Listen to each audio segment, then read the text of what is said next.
un melanoma a tiempo. El pronóstico del melanoma va a depender del índice de Breslow. Antes se medía también el índice de Clark, se lo menciona aquí. El índice de Breslow es para ver el grosor, ¿no? Cuando mide más de 1.5 milímetros, ¿no? Entonces tiene peor pronóstico, ¿verdad? Si mide mucho menos, tiene mejor pronóstico. O el índice de Clark, porque cuando sobrepasa la membrana basal, a estas alturas ya nos acordamos bien cómo es el epitelio cutáneo, ¿no? Ya sabemos que entre la epidermis y la dermis va a estar la membrana basal, que el plexo vascular va a estar en las papilas dérmicas. Entonces, si sobrepasa la membrana basal, va a tener más chance de hacer metástasis, ¿no? De diseminarse. Antes se pensaba que hacerle una biopsia inducía a que penetren a capas más profundas, pero ahora ya no es esto aceptado, es aceptado hacer biopsias, pero como les digo, siguiendo bien los tiempos y los protocolos. Diagnósticos diferenciales: carcinoma vasocelular pigmentado, nevos melanocíticos, granuloma piogénico en el melanoma amelanótico. Tratamiento: la cirugía es de elección. Otros tratamientos, como inmunomoduladores, como imitimod, etc., solamente en casos excepcionales, que por la edad del paciente, por la localización, por patología de base, no se puede hacer y se opte por algo más conservador. Pero el tratamiento de melanoma es quirúrgico. Ahora, el melanoma metastásico, hasta hace unos años, me atrevería a decir alrededor de unos 15 años, no había tratamiento para el melanoma metastásico. Ahora ya hay tratamientos que se hace inmunoterapia, también hay terapias dirigidas gracias a la biología molecular, que se detectan el gen. Eso no tenemos aquí en el laboratorio, pero mandan, tengo un paciente al que no hace mucho se diagnosticamos un melanoma, y mandan, vemos cuáles son los genes que están comprometidos, y pueden hacer una terapia más dirigida. Pero eso los pacientes que tienen el nivel económico que puedan hacer tanto el diagnóstico como un tratamiento. Lo que queremos es que nunca llegue a un melanoma metastásico, ¿no? Aquí tenemos un paciente con un melanoma que tiene metástasis locales. Este es el tumor, color negro, aquí hay metástasis, y esta es la imagen que les quiero mostrar. Granuloma piogénico es una lesión que se caracteriza por un tejido granulomatoso, que es una reacción exagerada a un trauma. Es muy frecuente, por ejemplo, en las uñas de los panadillos que aparecen. Pero si aparece de repente una lesión que no tenía, como un lunar edematoso, rosado, que no tenía, que va creciendo, acuérdense que existe esa posibilidad. Ante la duda, siempre mandar a examinar, ¿de acuerdo? Siempre mandar y insistirle al paciente que tiene que volver con su resultado. Este paciente, por ejemplo, tiene una lesión nodular, cupuliforme, eritematosa, que tiene 2 islotes melánicos. Mi primera impresión sería un carcinoma vasocelular pigmentado, ¿verdad? Y si soy muy confiada, ¿qué voy a hacer?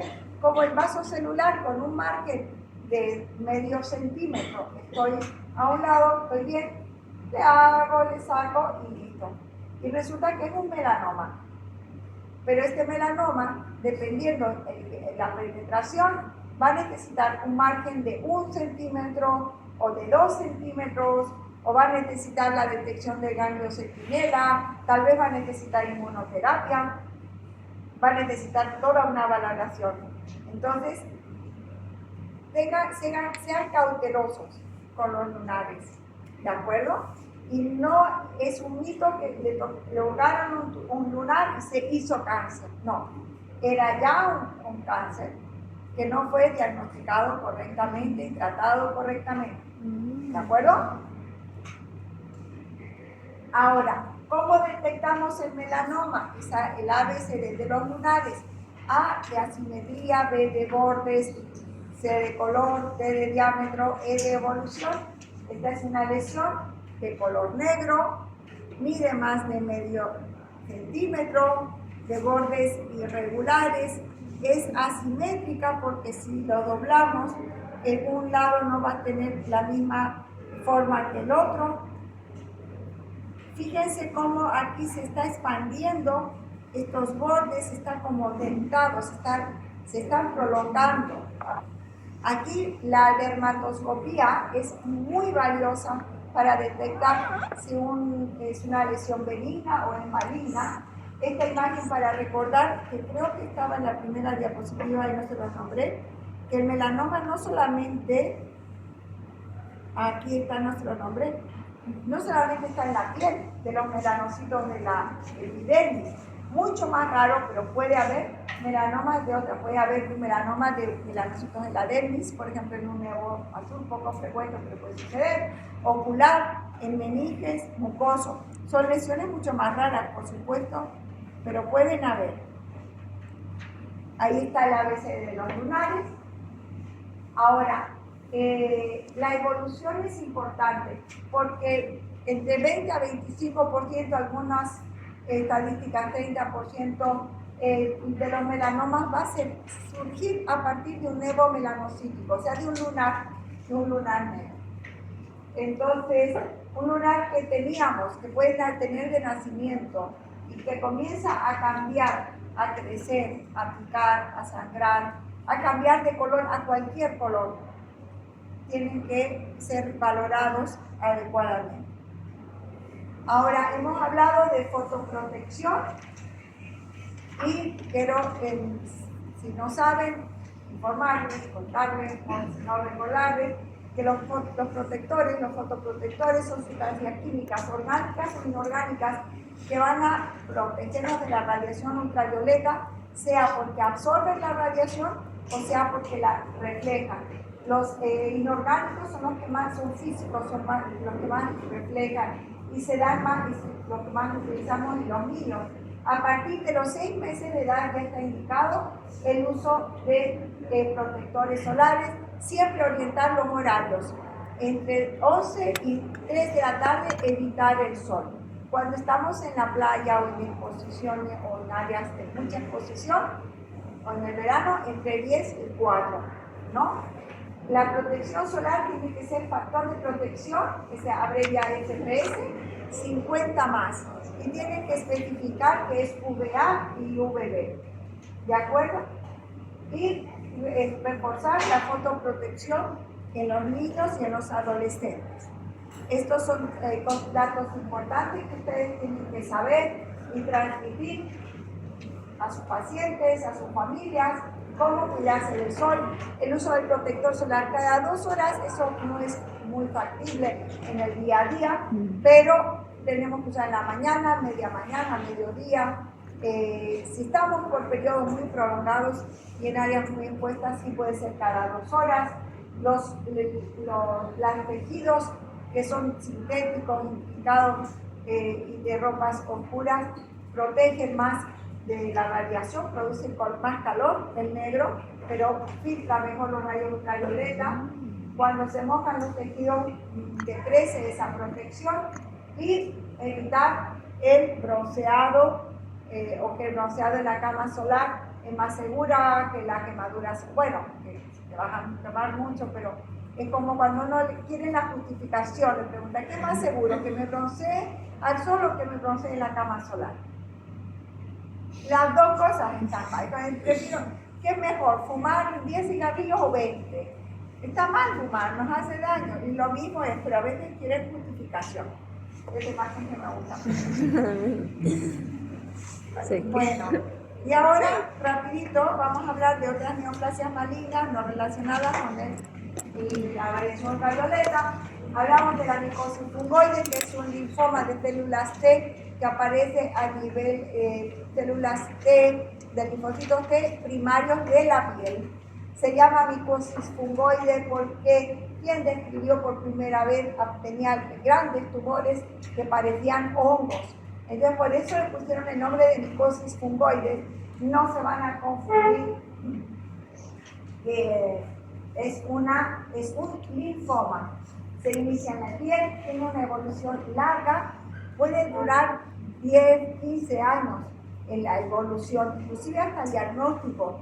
Y es a partir, lo más frecuente, de los 40 años, pero puede presentarse también en niños y en jóvenes. Pasa por 3 etapas.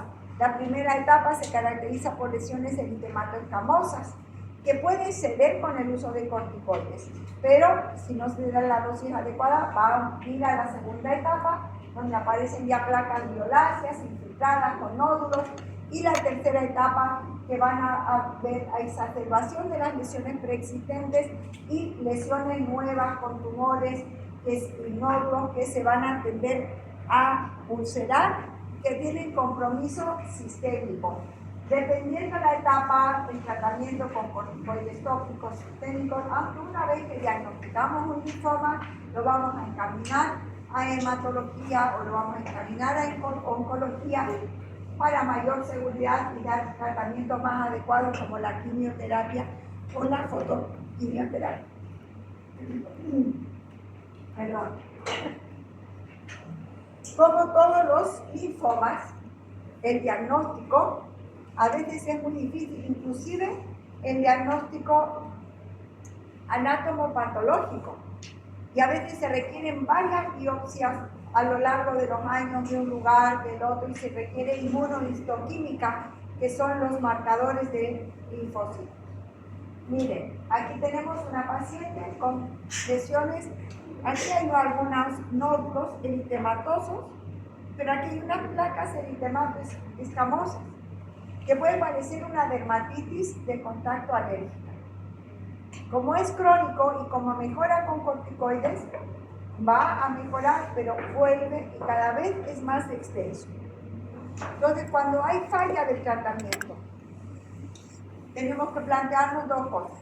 O hay algún tipo de resistencia, por alguna razón, o no es el diagnóstico. Y tenemos que pensar en opciones de diagnóstico.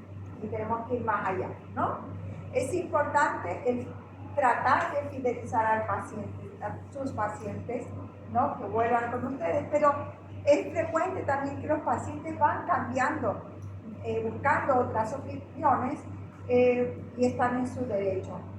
Y aquí les llamo también a la reflexión de la ética entre colegas, ¿no? A veces nos toca que encontramos al paciente en este estado y ha pasado 10 años o 7 años con lesiones, con prurito, recibiendo.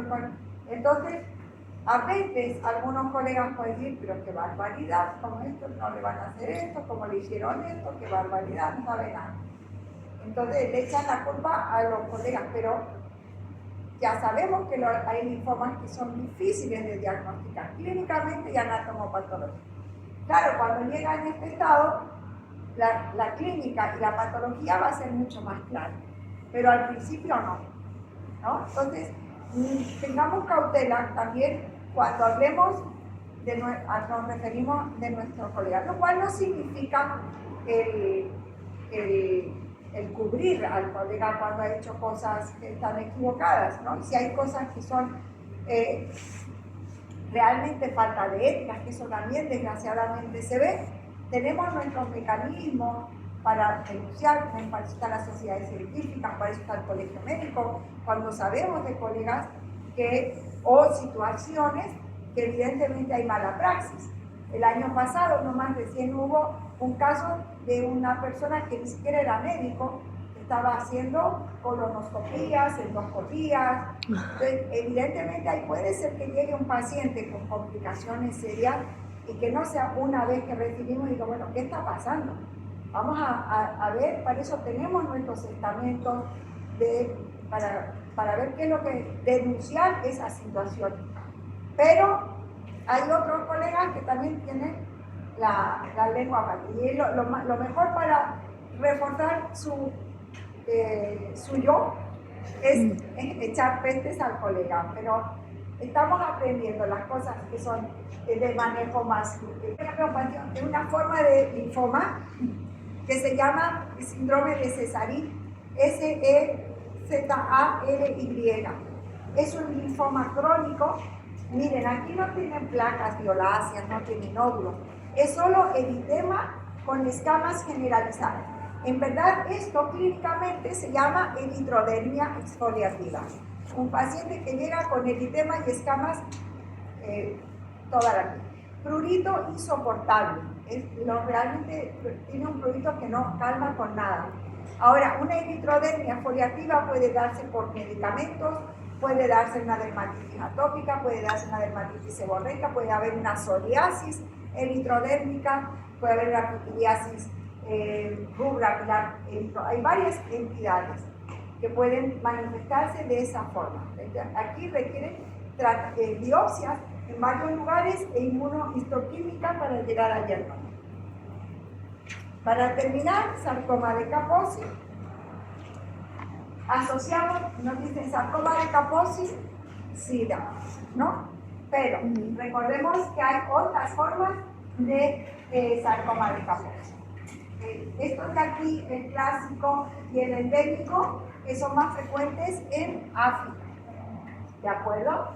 Pero aquí sí me ha tocado ver pacientes sarcoma de Kaposi asociado al trasplante renal por la inmunodepresión, usan inmunosupresores muy severos. Y el epidémico, que sí nos vamos se nos va a presentar en los pacientes con SIDA. Las lesiones son tipo vino, son eritemato violácea. Pueden aparecer en cualquier parte, en la cara, en el tronco, en las mucosas. Ahora, en las piernas, en los pies es también frecuente. Puede parecer, de hecho debe tener una tiña este paciente, escamas, hiperkeratosis, pero esta coloración,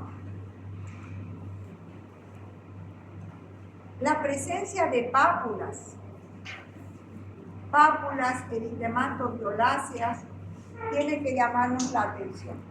Esta localización es frecuente en el sarcoma de Kaposi, que nos puede llevar a pensar en otras patologías, como en dermatitis de contactos, en varias cosas, pero hay que pensar en esta posibilidad. Y eso es por hoy. Chicos, ¿alguna pregunta?